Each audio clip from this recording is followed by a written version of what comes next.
Welcome back from the break. You're watching NewsX and I'm Jindal. Fresh political speculations are brewing in Maharashtra after Chief Minister Devendra Fadnavis held a meeting with leaders from both factions of the Nationalist Congress Party, triggering buzz over a possible reunification of the Sharad Pawar-led NCP-SP and Ajit Pawar-led NCP. The meeting at Fadnavis's Mumbai residence reportedly lasted an hour and was attended by senior NCP leaders Praful Patel and Sunil Tatkare. While Jayant Patil's name was linked to the discussions in some reports, he has denied being present at the meeting. The developments come amid ongoing speculations within the Sharad Pawar camp over the party's future political strategy, even as merger talks between the two factions continue to dominate political circles.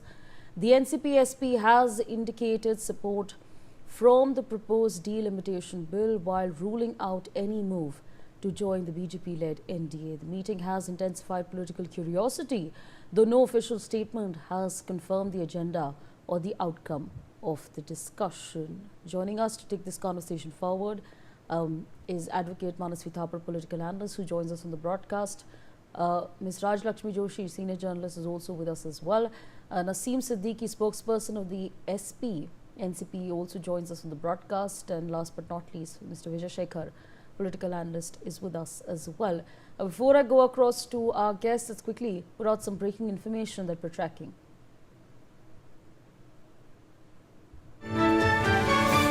Reacting to reports of NCP-SP MLAs meeting Chief Minister Devendra Fadnavis, Shiv Sena spokesperson Krishna Hegde has said that the MLAs from Sharad Pawar's party met Devendra Fadnavis. However, there are no official statements yet on whether they are joining the NDA or not. He added that either one of the MLAs who met him can clarify, or either party chief Sharad Pawar can explain what is happening within their party. Hegde further said that this is an internal matter of Sharad Pawar Sahab's NCP and we cannot comment on this matter. Let me hop across to Mr. Naseem Siddiqui, who's joining us on the broadcast. Sir, appreciate your time. And I'd like to understand from you what exactly is happening at the moment, because we also heard Ms. Supriya Sule making a bold statement saying that not all conversations and not all meetings are political. So please help us understand what's happening. Okay, while we get that connection sorted, let me go across to Advocate Manasvi Thapar, who's joining us as well.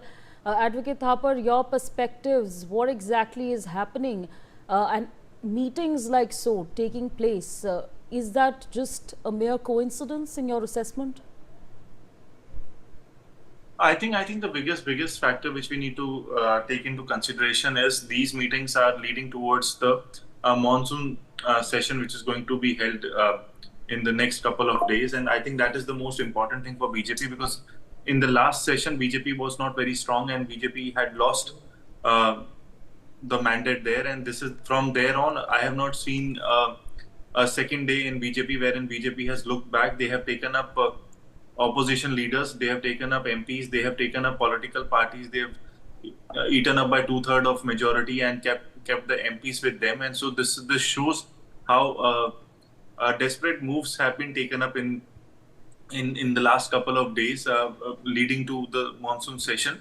And there will be multiple laws which are going to be passed, multiple acts which are going to be enacted, and that it is only going to lead to that. It is not about the opposition joining hands or people who have not been BJP with BJP, but the desperation to pass laws. I don't know how strong that laws are going to be for our democracy and for our country, because I'm not privy to that laws, but I think in the near future that is the only thing, and BJP needs those kind of numbers. And for those numbers, I think BJP is going to has already pushed in, be it with Aam Aadmi Party in Punjab, be it with West Bengal, be it now in Maharashtra, be it anywhere in the country, they're pushing it to the next level. And I think that is what the new age politics is all about. You may not have numbers by winning Lok Sabha, but you would have numbers by breaking political parties. And that is how we are moving forward. And people are okay with it. People are not discussing the essence of democracy, because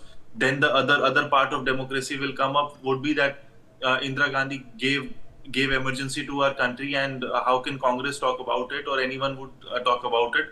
So the conduct remains the same. I don't see there is a healthy conduct which is happening. You don't have the numbers. You could have a law wherein the opposition would also be in favor of you. But when opposition is not in favor of you, you would somehow have those people who are not in favor of you with you by breaking the parties, or sudden change of heart with these people who have been loyal to their existing political parties, and suddenly that change of heart would happen. So these are the minute micro issues which are shaping our country, and these laws which are going to be enacted are going to touch base all 140 crore Indians, 150 crore Indians. So it's something which we need to be careful about, and a stronger democracy is as strong as a stronger opposition, and the role of making the opposition strong is of not BJP definitely, but this kind of when you see there is an ED raid or a CBI raid happening, and suddenly those people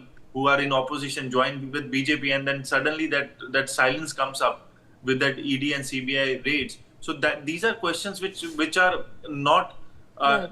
something which we can ask constitutionally, but morally are questions, and people who vote for these people and for people who have voted for BJP are asking these questions. RSS is asking this question, and there are multiple things which we need to answer apart from making a mockery of the opposition leaders or of the government. I think there are burning questions which are happening in our country, and these questions are supposed to be answered by the BJP, but that is not happening as of now, because BJP is in a spree of getting more and more MPs from whichever corner they can, and decimating the opposition and the voice Okay. which would be against BJP. So that is Okay. something which is very dangerous. These steps which are being taken up are not very healthy steps. Let there be a proper debate. Let there be a proper discussion. That is what the parliament is all about. It's not about a yes man parliament. It's about the right thing for our country. So I think that is not something which is shaping up as of now.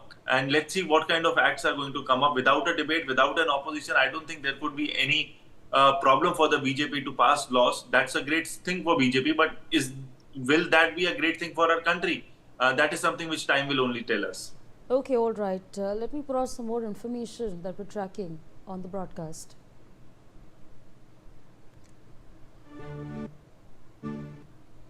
NCP MP Sunil Tatkare and Maharashtra Minister Chagan Bhujbal has visited the Devgiri bungalow to meet Deputy Chief Minister Sunitra. Ajit Pawar, MLA Anil Patil was also present during the meeting. Let me quickly hop across to Ms. Lakshmi Joshi to get in her perspectives as well, because ma'am, things have been extremely hush-hush, and you know that when things are hush-hush, there's something most probably brewing in the backdrop. How are you viewing the meetings that have taken place, the fact that there are no proper answers that are coming to the forefront, and like Advocate Manasvi Thapar was saying, this is all happening before the monsoon session is set to take place? Hello, Priya. I think that what my good friend Manasvi Thapar has said, I think that is just half a part of a story. In fact, there are a lot of things that are a little misplaced in that story also. So let me just remind you that this thing about some political party which has not been the single largest majority party, and yet being in rule has happened a lot of times before. Let me just remind you that in 1996 Lok Sabha elections, uh, BJP had 161 Lok Sabha seats, and it was the time of Mr. Atal Bihari Vajpayee, and yes, he did take over as the prime minister, and yet after 13 days he had to resign because he did not find support from the during the floor test. And then that happened in the Lok Sabha, and so after that, then you had the United Front, which was a coalition government, and which had a lot of other coalition members. And then now coming to the states, in Delhi, the BJP had won in 2013. It had won 31 out of 70 seats, and yet it sat in the opposition because it fell short of majority. In Karnataka, the BJP won 104 out of 224 seats in 2018. And yet, in spite of Mr. Yedurappa forming the government, he again failed to clear the floor test. And the Congress and the JDS, they formed the government in spite of not having the numbers. So that has happened in Maharashtra also, where in spite of having a pre-poll alliance with the Shiv Sena, the BJP sat in the opposition because the Shiv Sena instead, after the results, chose to join hands with the Congress and with the NCP, which was something that was completely out of the blue, and it was completely an ideologically completely different kind of a coalition. So all of these things have been happening, and yet at that time nobody chose to say that democracy is in danger or anything of that sort. But now today, when the BJP is actually seeking to pass some bills, at that time, yes, about the delimitation, there have been a lot of debates that have been happening over the past so many years. So in spite of that, somehow there is a large section that chooses to say that these bills have been passed under brute majority, which is not the case.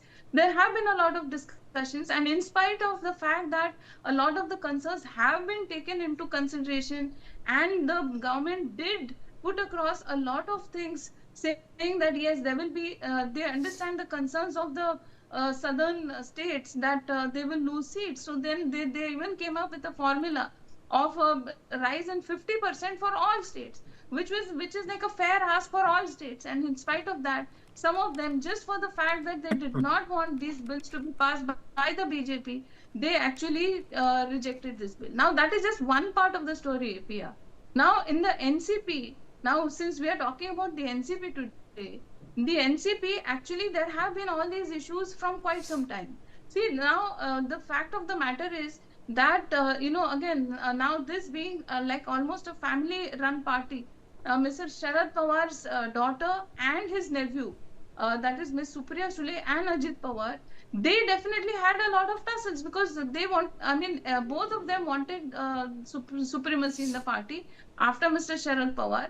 And that was not clearly happening in favor of Mr. Ajit Pawar, who felt that he has bigger clout in the party, and that is why he wanted a bigger dominance. And he also wanted some kind of a role in the state leadership, at least, since Ms. Supriya Sule was looking into the central scheme of things. So this, I think, since he did not find favor in a lot of things, he obviously had a lot of issues. So then that is why he found better prospects in other with other parties, and with the NDA, and that is why he chose to break away from his own party, and he chose to break away with a few of his members, and that is how he joined the NDA. Now, ever since his death, again, then, or even before his death, there were talks about the two factions of the Sharad Pawar and the Ajit Pawar factions of the NCP, both of them coming together and creating another single party again. Now, there were a lot of issues, especially after his death, because then, obviously, the bigger or the Okay. chunkier part was with the Ajit Pawar faction, and so the senior leaders like Mr. Praful Patel, they did not want to lose dominance. And of course, so that is why Miss Sunetra Pawar also, she herself having been in active politics, and she herself being very dynamically involved in the central government also, and at state level also, that is why she became the deputy chief minister, and she took over the mantle of the leadership. Now again, all these questions of the merger of the two factions of the party Okay. are coming, and at the same time BJP stands to gain an advantage by this kind of a scenario, by both of them supporting the NDA, and that is how things stand. So it's not just the BJP who's trying to break these parties, but also these parties are not able to hold their members because of lack of ideology or because of poor prospects. So that is how it is, Pia. Okay, all right. Let me get in a word from Mr. Nasim Siddiqui, who's joined us on the broadcast. I appreciate you taking out time and your perspectives on the same, because uh, like I was saying earlier, there have been many statements that have been made that the meeting happening was a pure coincidence, and there's nothing really to look into it. Help us understand what exactly has happened amid the buzz that is taking place. Yeah, yes, ma'am. All these are going from last 20 days, 15 days that we are going with the NDA. But it is not true. We are not going with the NDA. We are not going for any merger. You are listening me? Yes, yes, we can hear you, sir. We are not merging with the Congress, and we are not merging with the Ajit Pawar faction. We are the secular party, and we have the secular credential. So we have the ideology, independent ideology. Sharad Pawar is the tallest leader of the country, and all the MPs and MLAs are united under the leadership of Pawar Sahab. I don't think the party will go with the NDA and all these things. It may be the discovery of the media. It may be when Pawar Sahab met to the DCM Eknath Shinde in a Vidhan Bhavan, but he was hospitalized and he came, then he go to meet him, just like a courtesy. So there is no question. We are going with the NDA, and this is the rumor. I deny all this. There is no fact all in this big document. Okay, sir. Okay, all right. Let me put out some more breaking information that we're tracking at this point in time.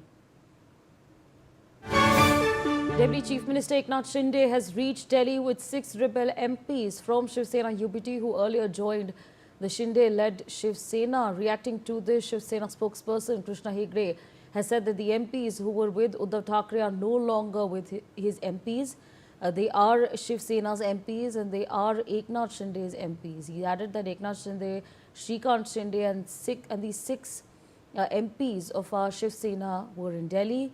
They also met Home Minister Amit Shah. Hegde further said that they updated him on the ongoing work in their respective areas. Apart from this, they discussed what projects could be undertaken in the areas by the centre, how much development funds they require and how can they work more strongly in the public and social interest. Deputy Chief Minister Eknath Shinde reached Delhi with 6 rebel MPs. Of course, I've told you all the details that we have tracked on that front. Let me get in a word from Mr. Shekhar Vijay, who's been very patient with us up until now. Sir, your assessment, because at one end we've spoken about the NCP SP, but what's happening with the Shiv Sena UPT as well. How exactly are you assessing the situation? Priya, thank you for having me over. I think politics is also about perception. Sometimes the meeting is more important than the outcome. Even if no formal decision is even taken, the optics alone can unsettle the allies. We have seen that. It also energizes supporters and force every political party to rethink its strategy. We've also realized that, Maharashtra is actually India's laboratory of coalition politics. It's not the first time it's happening. It's happened in the past. It's going to happen in the future too. And that's the future of politics in India and in the world. When we say coalition politics, it's not about politics which is conflicting. It's about ideologies which are matching. It's about people coming in together to trying to make a difference. And I think what's happening is a blueprint for the future. I also believe parties have understood this. Parties have understood that they have to make that impression. They have to work for the voters. They have to try to make a difference. And they also realize that when they get into coalition politics, it's going to be increasing. It's going to be increasingly fluid. See, leaders are not judged just by ideology, but by their ability to build workable political equations. And that's going to be the blueprint for how things work. I think more than anything else, this is creating a lot of discussion. There's a lot of discussion around this on social media. They're actually talking about it. And I also believe regional leaders continue to shape national politics. I've always mentioned this. I think regional leaders are the ones who are going to really make a difference more than central leadership, because they are going to, pull the rung. They're also going to be the people who are going to make a difference here. The regional leaders will get in their regional allies, will get in the supporters, and that can make a big difference in terms of elections or in terms of how parties adopt their stance.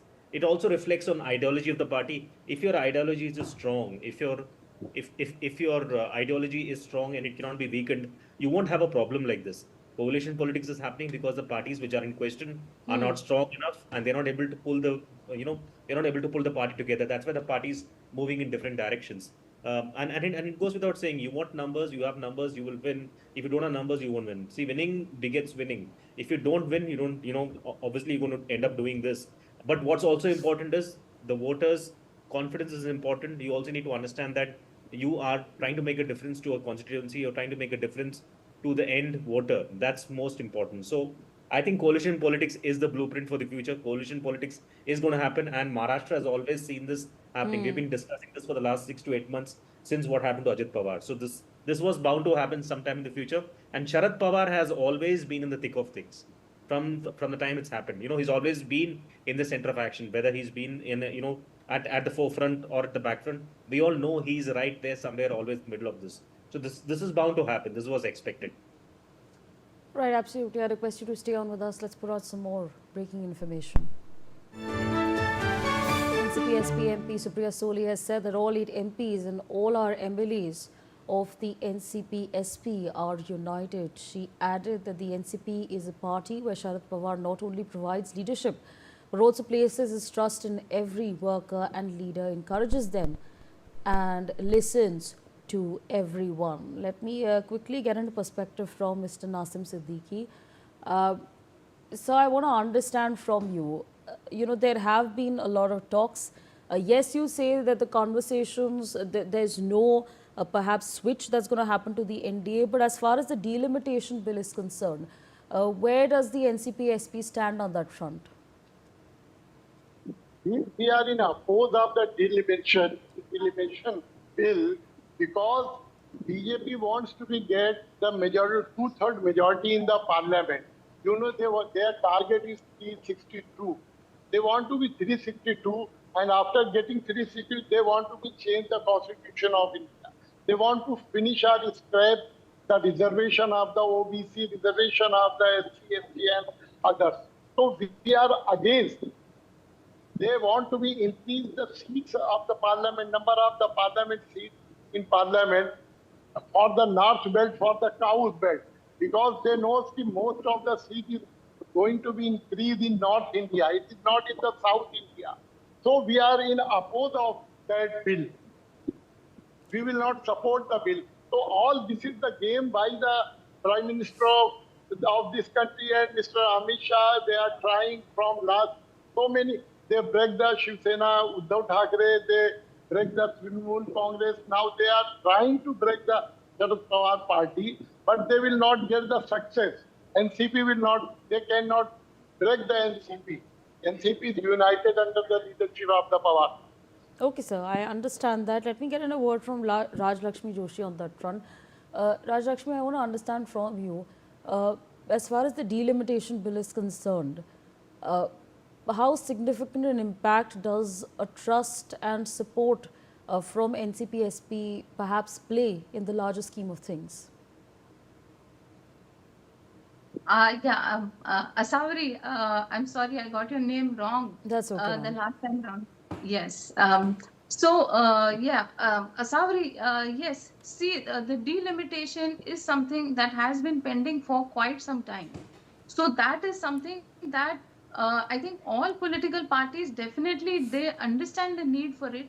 But then, yes, a lot of parties, they are a little skeptical about this because they are scared that if this delimitation happens and there is a change in the numbers, then they may stand to lose certain seats. So that is definitely there on the cards. But then again, that actually is the same for all political parties. So it is not as if the BJP stands to gain by it and certain other parties don't. So, and it also shows a kind of a defeatist attitude when, these opposition parties, they start talking about these things like the cow belt, etc., which is a very derogatory term, I would say. And at the same time, it also shows that these political parties are not even trying or are not even hopeful that they're ever going to gain any seats or gain a good number of seats in these states, which they term as the cow belt. I mean, this is not term that I gave. So these states definitely, at least you could make an attempt.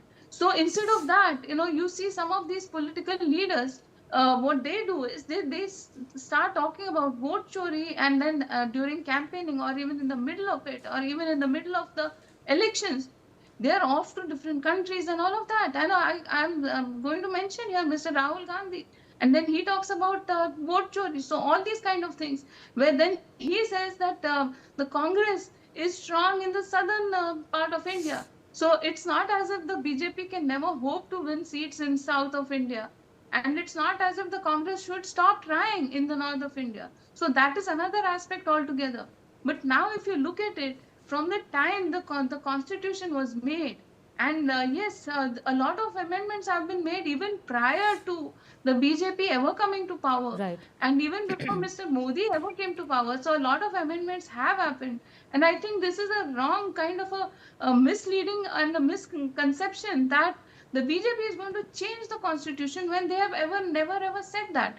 And also, if you have seen that, the constituencies where you should actually have something like a 3 to 5 lakh per MP, there you have something to the tune of 25 to 35 lakhs per constituency. That is the number of population in certain constituencies, which I think is grossly over it exceeds the kind of Right. a capacity of an MP. So I think that Absolutely. the delimitation definitely is overdue. I'm so And I sorry. think that Absolutely. all political Absolutely, ma'am. parties. I'm so sorry. I'm a little short on time. I'd like final comments from Advocate Manasvi Thapar. So over to you. See, it is not about constitutional amendment, which is the major issue. It is about the constitutional intent. I feel delimitation is something which is there, which has been pending since last 20 years. This should have happened 20 years back. it is how are we going to do it? Are we going to just favor BJP and we are going to say that that is okay, or are we going to just decimate the opposition and we are going to believe that that is okay? So that is something which is concerning. There has to be a healthy delimitation. There has to be a democratic process. There has to be giving equal proprietary to equal representation of all the MPs. That's how it should be. It should not be that those states which have controlled the birth control after 1980s should be penalized because of this. So they have in the southern states there were policies which were to control birth rates, and that should not be penalized to help the other states of our country. So this has to be balanced properly. So not that the current scenario is completely balanced, but current scenario is not favoring any political party. If that would have been the case, Congress would not have lost any of the elections. So it has to be bipartisan in nature. It has to be solving the problem of our country and individually of MPs. It should not be solving the problem of BJP. So that's the concern where people who are in opposition or people who are voicing their voice against delimitation is because delimitation process and the mandate itself is checkered, and it is not favoring the opposition or any other political party but the BJP.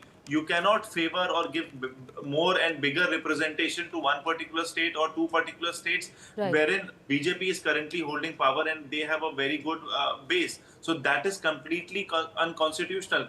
By getting MPs by whatever ways, be it a whitewashing thing, be it ED or CBI raids, so that may give you this, but that is completely unconstitutional by the essence of our constitution. And our constitution is a living document. It can be amended. It should be amended as and when that is the need of our country. But the need is something wherein you buy or you get other MPs is not something which is necessary for our constitution. Let there be debates. Let there be discussions, and let the MPs who are in opposition believe in what the people in Sarkar are saying. That is not the case. So that is where the problem lies. Why is that desperate need to merge other political leaders, other political parties with NDA? They were okay since before the last session of our parliament, and they're suddenly not okay with their leadership. They're suddenly not okay with the current working of their own political party. So that is something which is concerning, and all have that same way of talking once they joined BJP. So till the time they were getting plum positions in their own political party, till the time they were getting the MP seats and positions, they Okay. were okay with it. And now suddenly there has been a 360-degree turn of these opposition leaders. That is also concerning. So they may completely stop the voice of the opposition MPs because they need to be they need this position of being a member of parliament, but they cannot stop the voice of the common youth. They cannot stop the voice of the common farmer. They cannot stop the voice of the entire country. So that is something which they need to understand. By getting a delimitation law passed in your favor will not be something which the country would need. You have to let the representation be done properly by getting political leaders who are completely against the vision or the ideology of BJP. You are getting them in your own ideology. Is not something which is very healthy for even BJP karyakartas. It's not something which RSS also endorses. While RSS is quiet because of their own reasons, because the only political party they support is BJP. But having said that, is this something which we as citizens would want to have a country wherein the opposition leaders does not have a backbone, wherein the people who are in power want to be in power by the tools of ED and CBI? This is something where we want our democracy to move ahead. No, that's wrong. So this is something we all should counter, and this is something people in BJP inside are also countering. So all these things have to be properly taken into record, and that's how we would move as a great country. We are the largest democracy of the world, but there is no democracy with MPs. There is no democracy with political parties. While citizens have to endorse their franchisee in the democracy. I'm so sorry. I'm completely out of time. I'd like to thank you and all our other guests for joining us on the broadcast, sharing their valuable insights and perspectives with us. On that note, we step into a very short break. See you in a minute.